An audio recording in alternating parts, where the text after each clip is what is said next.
Good morning. ప్రభువైన యేసుక్రీస్తు వారి పరిశుద్ధ నామములో అందరికీ శుభాలు.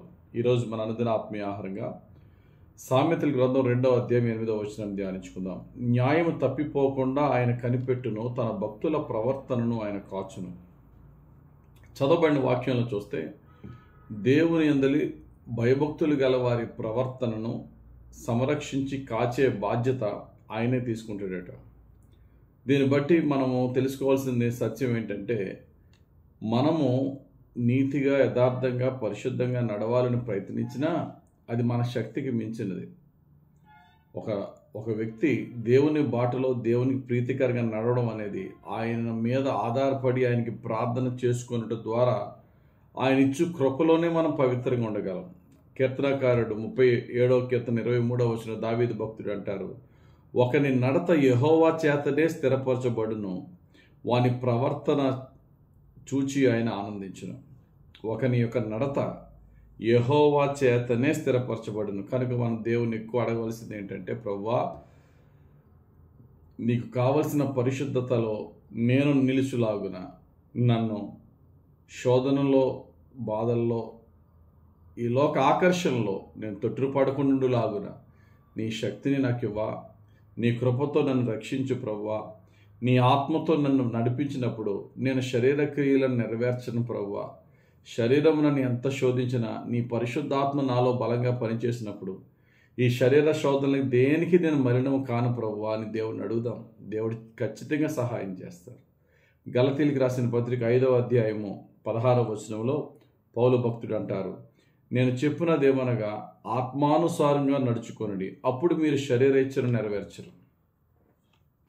దేవుని ఆత్మ మనలో యాక్టివ్గా ఉంటూ మనల్ని బలపరుస్తూ ఉంటున్నప్పుడు శరీరపరమైన మనసులో కోరికలు కలిగినా అవి మన కళ్ళ ముందు వచ్చినా వాటికి ఏమాత్రము కూడా కదిలింపబడకుండా ఉండగలిగే శక్తి దేవుడు మనలో నింపిన ఆయన ఆత్మకు ఉంది. ఆ శక్తి దేవుడు ఆయన ఆత్మతో బలపరుస్తాడు. మన పని ఏంటంటే, మన బలహీనతలను బట్టి దేవుని విజ్ఞాపన చేసుకోవడమే మన పని. యేసుక్రీస్తు ప్రభు భూమి మీద ఉన్నప్పుడు పేతురు తన మాట ఏంటంటే, పేతురు నీవు శోధింపబడతావు, అయితే నీ కొరకు నేను ప్రార్థన చేస్తానన్నాడు. చూడండి ఆ మాట, లూకా సువార్త 22:31. సీమోను సీమోను, ఇదిగో సాతానుడు మిమ్మను పట్టి గోధుమల వలె జల్లించుటకు మిమ్మను కోరుకొనను గాని నీ నమ్మిక తప్పిపోకుండానట్లు నేను నీ కొరకు వేడుకొంటిని. నీ మనసు తిరిగిన తర్వాత నీ సహోదరులను స్థిరపరచుమని చెప్పాను. బలహీనమైన నీ కొరకు నేను వేడుకుంటా. నీ మనసు స్థిరపడిన తర్వాత నీ సహోదరులను స్థిరపరచు. అంటే బలహీనమైన మన కొరకు ప్రభు తండ్రి గుడి పార్శ్వమున కూర్చొని మన కొరకు విజ్ఞాపన చేస్తూ మనల్ని బలపరుస్తున్న యేసయ్య ఉన్నాడు. ఆయన ఆత్మ మన మధ్యన ఉన్నది. ఆయన పరిశుద్ధాత్మతో మనల్ని బలపరిచినప్పుడు మనం బలపడటం మాత్రమే కాదు, మన సహోదరులను, తోటి వారిని బలపరిచే స్థితికి దేవుడు బలహెచ్చేస్తాడు. అదే మాట యోధా పత్రికలో మొదటి అధ్యాయం 24-25 వచనాల్లో, తొట్రులకుండా మిమ్మల్ని కాపాడుటకును, తన మహిమ ఎదుట ఆనందముతో మిమ్మల్ని నిర్దోషులుగా నిలబెట్టుటకును శక్తిగల మన రక్షకుడైన అద్వితీయ దేవునికి మన ప్రభు అయిన యేసుక్రీస్తు ద్వారా మహిమయు మహాత్మ్యమును, ఆధిపత్యమును, అధికారమును యుగములకు పూర్వమును ఇప్పుడును సర్వయుగములను కలుగునుగాక. ఆమేన్. పరమ తండ్రిని యేసుక్రీస్తు నామములో, యేసుక్రీస్తు ద్వారా భక్తుడు గణపరుస్తున్నాడు. ఎలా గణపరుస్తున్నాడట? ఆయనకే మహిమ, ఆయనకే సమస్తమైనటువంటి మహాత్మ్యము. ఎందుకంటే తొట్రుపడకుండా మనల్ని కాపాడగలిగే శక్తి ఆయనకే ఉంది. కాబట్టి ప్రియులారా, మన జీవితంలో అన్నిటికంటే కష్టమైనది సాతాను శోధనలు పడిపోకుండా మన పవిత్రతను, పరిశుద్ధతను కాపాడుకోవడం. అట్టి శక్తి మన శరీరంలో లేదు, దేవుని ఆత్మలోనే ఉంది. ప్రభుని అడుగుదాం, ప్రభువా తొట్రులకుండా మమ్మల్ని కాపాడగలిగే శక్తి గల దేవుడు నీవే. మమ్మను బలపరిచి ఇతరులను సైతము బలపరచగలిగే శక్తినిచ్చే దేవుడవు నీవే. మమ్మను బలపరచు, నన్ను బలపరచు ప్రభువా. శోధనను జయించి శోధింపబడుతున్న వారి కొరకు నేను విజ్ఞాపన చేయగలిగే స్థితికి నన్ను హెచ్చించు ప్రభువా అని ప్రార్థన చేద్దాం.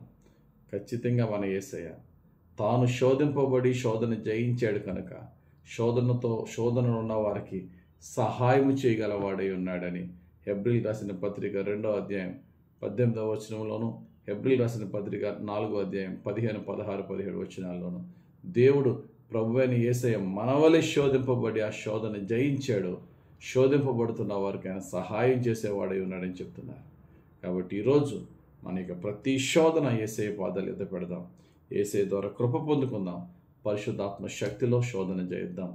యేసయ్య అట్టి కృప మనకు అనుగ్రహించునుగాక. ఆమేన్.